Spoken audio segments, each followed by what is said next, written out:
Assalamualaikum warahmatullahi wabarakatuh. Hai, perkenalkan saya Elindisa Bilqis Junaidi. Saya mahasiswa semester 5 dari Prodi Pendidikan Bahasa dan Sastra Indonesia Universitas Pekalongan. Kali ini saya akan menjelaskan tentang metode pembelajaran CTL, Contextual Teaching and Learning.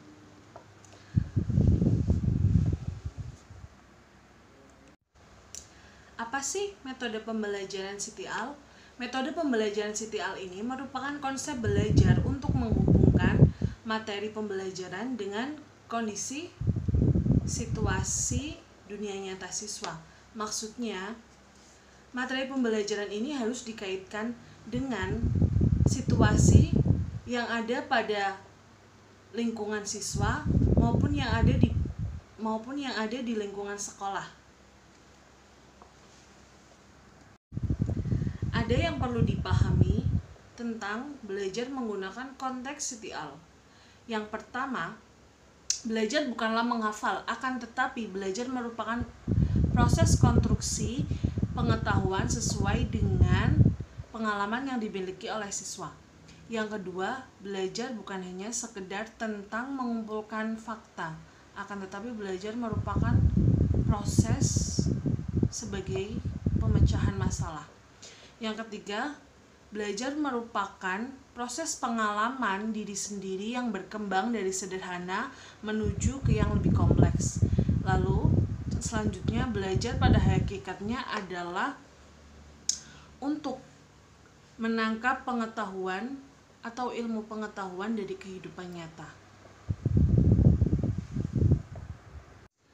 Selanjutnya yakni tujuan model pembelajaran CTL. Pada metode ini bertujuan agar siswa tidak hanya menghafal dalam belajar, akan tetapi siswa juga perlu adanya pemahaman dalam pembelajaran. Selain itu, model pembelajaran ini juga mengarahkan siswa untuk berpikir secara kreatif dan terampil dalam pembelajaran, sehingga siswa dapat menciptakan atau merumuskan sesuatu masalah yang nantinya akan bermanfaat bagi dirinya maupun orang lain. Selain itu, pembelajaran ini juga sangat produktif, yang artinya pembelajaran ini lebih produktif dan bermakna karena selalu mengkaitkannya dengan apa yang ada pada situasi saat ini yang terjadi pada siswa.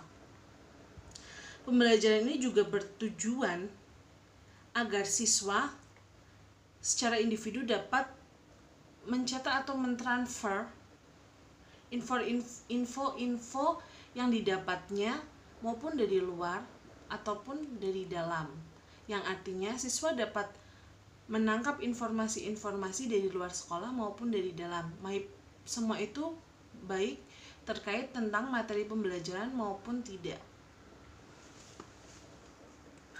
Selanjutnya yakni ada kelebihan dan kekurangan dari model pembelajaran CTL. Yang pertama, kelebihan dari model pembelajaran CTL.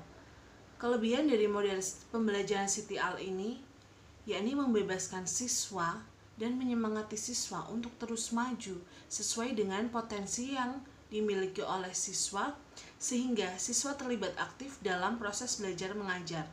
Selain itu, terbentuk sifat kerjasama yang baik antara individu maupun kelompok.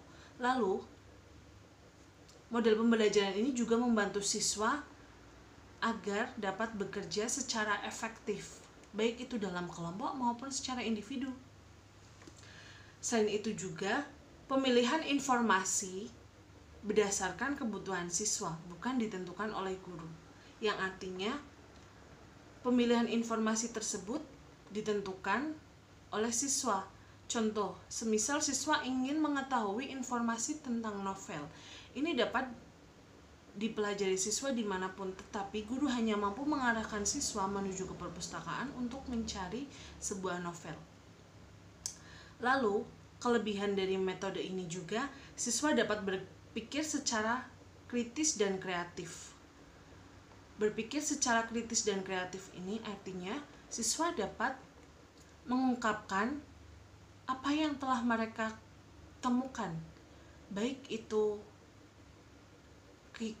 itu penemuan yang mereka cari melalui di sekolah maupun di rumah.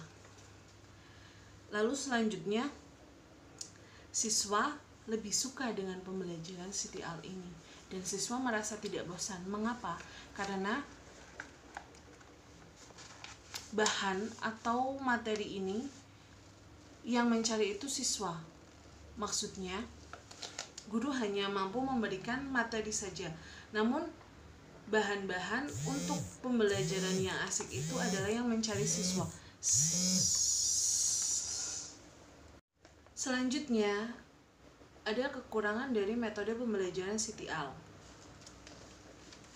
Kekurangan dari metode pembelajaran CTL ini kurang efisien digunakan karena membutuhkan waktu yang lama dalam proses belajar mengajar. Lalu, dalam pemilihan informasi pada menggunakan metode pembelajaran CTL ini, yakni menggunakan sesuai kebutuhan siswa. Padahal dalam kelas tingkat kemampuan siswa itu berbeda-beda sehingga guru susah untuk menyesuaikan tingkat kemampuan siswa tersebut.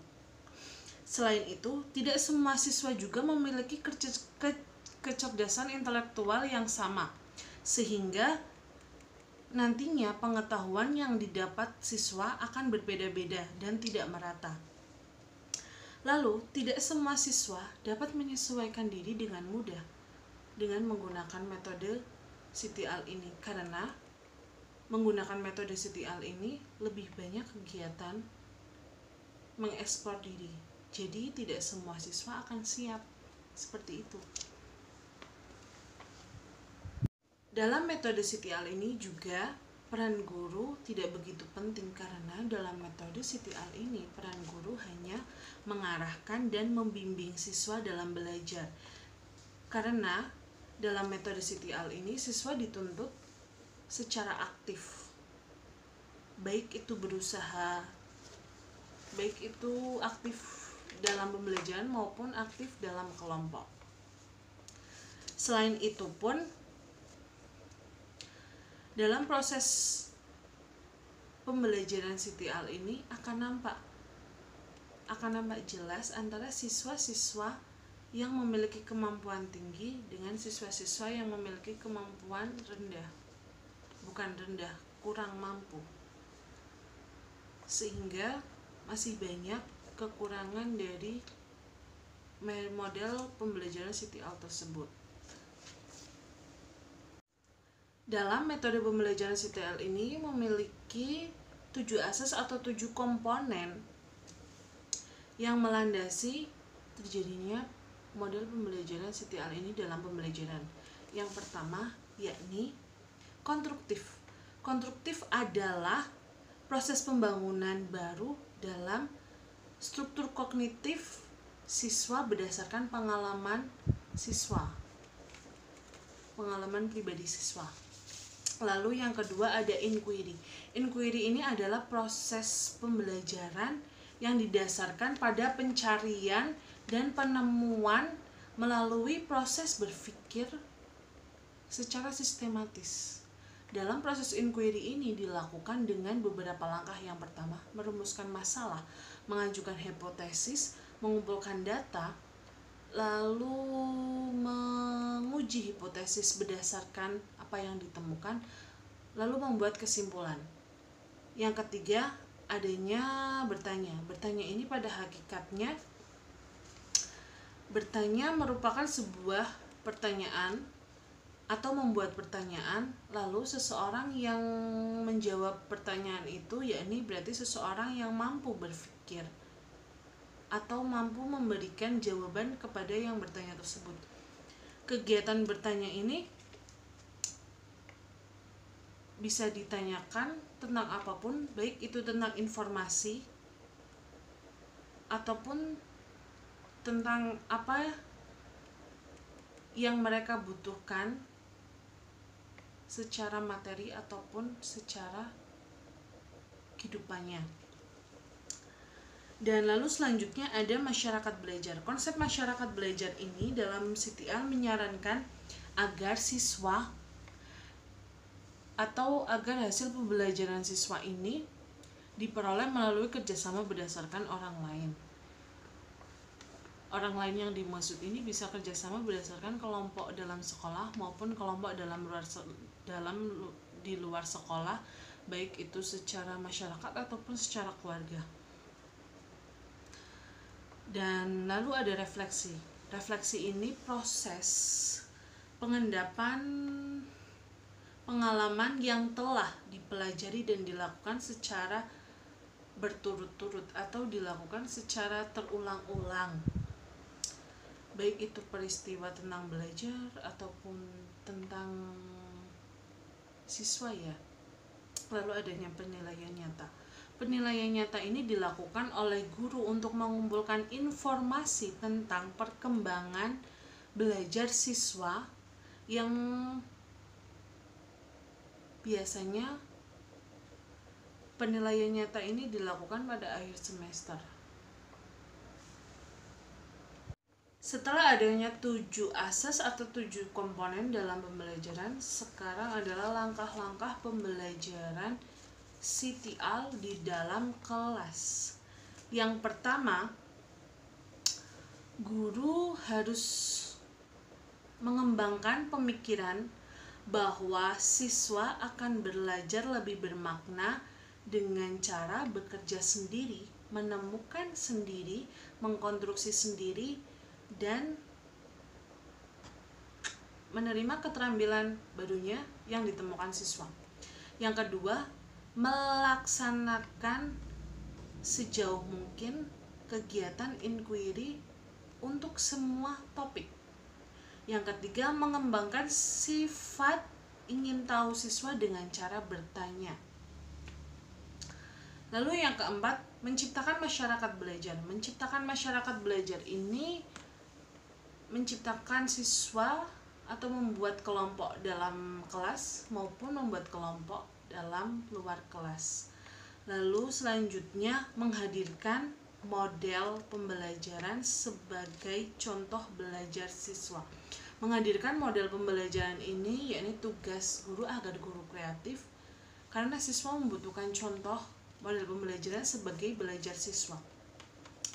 Lalu selanjutnya melakukan refleksi di akhir pertemuan. Melakukan refleksi di akhir pertemuan ini bisa di setiap pertemuan maupun setiap minggu akhir pertemuan. Selanjutnya yakni melakukan penilaian siswa dengan berbagai cara dan dengan cara yang benar. Penilaian ini dilakukan biasanya di akhir semester, dan guru akan memberikan nilai sesuai dengan kemampuan siswa, dengan semua usaha siswa, sehingga guru dapat menilai dengan baik. Yang terakhir, adanya ciri-ciri kelas yang dapat menggunakan metode CTL. Yang pertama, kelas yang siswanya aktif dan kreatif. Lalu, kelas yang siswanya mudah diajak kerjasama dan saling menunjang satu sama lain antar siswanya. Lalu, adapun guru yang harus kreatif dalam metode pembelajaran ini, karena guru yang kreatif sangat dibutuhkan dalam pembelajaran CTL. Lalu, selain siswa yang aktif, kreatif, juga siswa yang dapat menerima pembelajaran CTL ini siswa yang lebih gembira, belajar dengan bergairah. Maksudnya, siswa yang mempunyai semangat belajar tinggi, sehingga akan mudah guru menerapkan metode CTL ini kepada kelas tersebut. Selanjutnya, guru harus mengumpulkan berbagai sumber untuk menerapkan pembelajaran CTL ini di kelas tersebut. Mungkin cukup sampai di sini. Mohon maaf bila ada salah kata ataupun kata-kata yang tepat disampaikan oleh saya. Terima kasih sudah menyaksikan dan terima kasih untuk Bapak dosen karena ini tugas dari mata kuliah strategi pembelajaran. Cukup sekian dari saya. Mohon maaf bila masih banyak kata-kata yang kurang ataupun kata-kata yang salah. Wassalamualaikum warahmatullahi wabarakatuh.